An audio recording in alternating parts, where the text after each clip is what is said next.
remember you talking about an hourly rate and calculate what your hourly rate is, and therefore only do things that justify that hour. Can you just reiterate that point? Because it's linked, isn't it? Well, we find that the average Brit, average German, average French person works about 1,600 hours a year.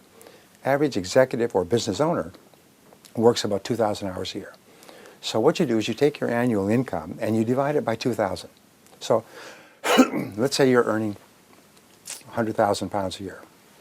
Divided by 2,000, that means that you're earning 50 pounds an hour. This is your hourly rate over time. You can even include all your benefits and pensions and so on. But whatever it is, just let's say your hourly income is 50 pounds an hour. That means by law, Ricardo's law, David Ricardo, the British economist, law of comparative advantage, is you don't do anything that pays less than $50 an hour. You only do things that pay you $50 an hour or more, or that people would pay you 50 quid an hour or more to do. And everything else you delegate. If there's something that someone else can do for 10 pounds an hour, you hire somebody to do that. 20 pounds an hour, 30 pounds an hour, you keep hiring people who can do things, tasks, at a lower hourly rate than yourself. Now here's the great discovery, and this again is life-changing.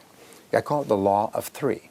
The law of three says that no matter how many things you do, how many tasks you do in a week or a month, and it's usually 20 or 30, 3 of those tasks account for 90% of your value. Only 3. And you make a list of all of your tasks, and I do this with my business owners, and I have them go through this, and they're astonished. And they double their income within 30 days. Because I ask them the 3 magic questions. Magic question number 1. If you could only do one thing on this list, one task on this list, all day long, which one task would have the greatest positive impact on your career? Which one task? Well, it'll usually pop. It'll jump out at you. So you put a circle around it. Then you say, if you could only do 2 things all day long, which would be number 2?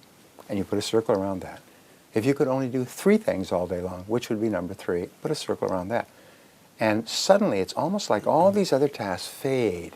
Like in a camera shoot, in a movie, they fade, and those 3 tasks are sitting there, like those 3 magic tasks, and you realize, oh my God, those are my big 3. Everything else is secondary.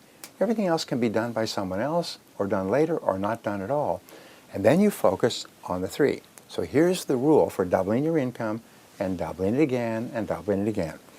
Do fewer things, but do more important things, and do them more often, and get better at them. Repeat. Do fewer things, the big 3. Do more important things. Do more of them. Spend more of your day working on those 3 tasks, and then get better at those tasks so you can get more of them done faster at a higher level of quality. If you will practice the law of 3, you'll transform your life. If you combine that with the eat the frog and work on your most important task, the one that can contribute the most value, and you can do that until it becomes a habit, just automatic. You get up in the morning and you just start work on your most important task, and you say, no, I don't do that. I don't do little tasks. Those are not my job. People say, what about this, what about that? I say, excuse me, I'm management, not labor. I do management tasks. I do my big 3. Labor does all these other things. They go, ho, ho, ho, ho. So you, person who's watching this right now, is your management, not labor. Think of yourself as management and do your 3 tasks. If you can do that until it becomes a habit, you're going to conquer the world.